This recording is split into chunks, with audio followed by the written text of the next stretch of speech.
सतत मसाल्याच्या भाज्या खाऊन कंटाळा आला, म्हणून आज मी प्रोटीन्स आणि कॅल्शियमने भरलेली शेवग्याच्या शेंगाची आणि मुगाच्या डाळीची तुम्हाला डाळ दाखवणार आहे.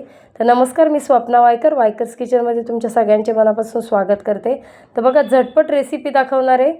तर कढईमध्ये तेल ठेवले, 1 ते 1.5 चमचा तेल टाकलं आहे. मोहरी जिरी टाकायची आहे, तडतडून द्यायची आहे चांगली. कांदा टाकायचा, 1 कांदा चिरून टाकला आहे, 1 टोमॅटो टाकला आहे छोटा.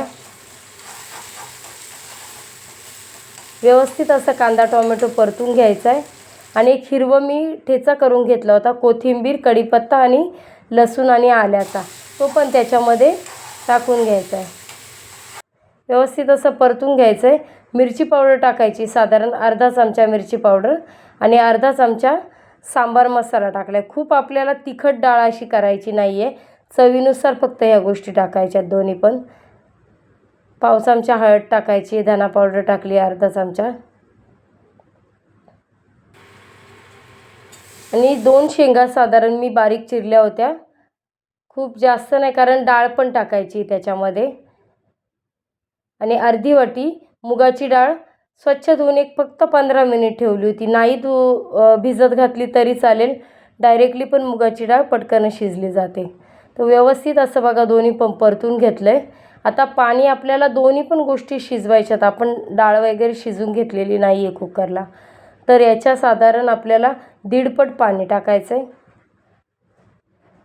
आणि चवीनुसार मीठ टाकून घ्यायचं आहे. 5 ते 10 मिनटं चांगली त्याला उकळी येऊन द्यायची आहे. व्यवस्थित अशी बघा डाळीला उकळी आली आहे आणि 15 मिनटानंतर मुगाची डाळ पण व्यवस्थित शिजली गेली आहे आणि शेंगसुद्धा शिजली गेलेली. फक्त 15 मिनटामध्ये दोन्ही डाळ आणि शेंग शिजली गेली. खूप चविष्ट लागते.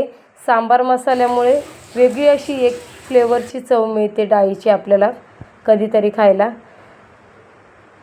तर भातासोबत खायला ही शेवग्याच्या शेंगाची आणि मुगाच्या डाळीची आमटी तयार आहे.